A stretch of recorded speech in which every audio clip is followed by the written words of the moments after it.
Alright, gonna paint a golf cart. Gonna paint it a blue to red.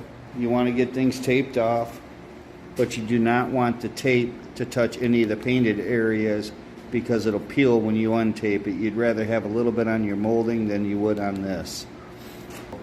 Tape everything off, and I'll show more as taping goes on, getting it set up for taping the wheel wells even so no paint blows in there.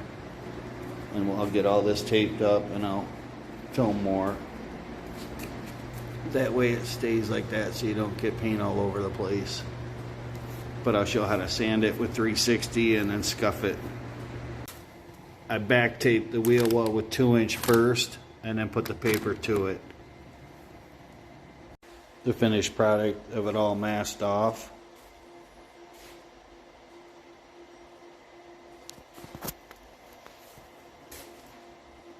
Now to help mask it, I use a paper machine where it puts the tape on the paper to make it go faster.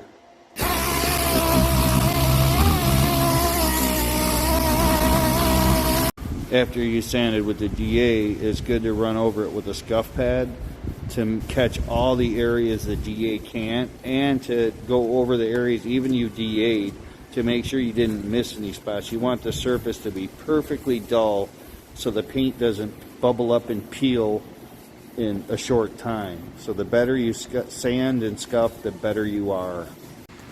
Now I blew it all off with air to get all the dust out of the nicks and crannies, and then a tack cloth to run over it to make sure there's no dust on it.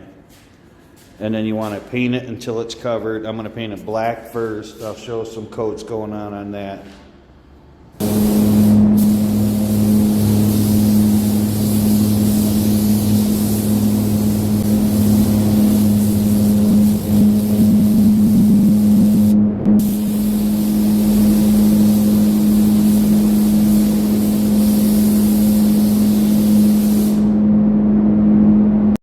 I have 2 coats on it now. I want to make sure it's really covered, so I'm going to put a 3rd coat on the black, and then I'll go with the metallic that's going to go over it.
I got 1 coat on it, now I'm going to put the 2nd coat.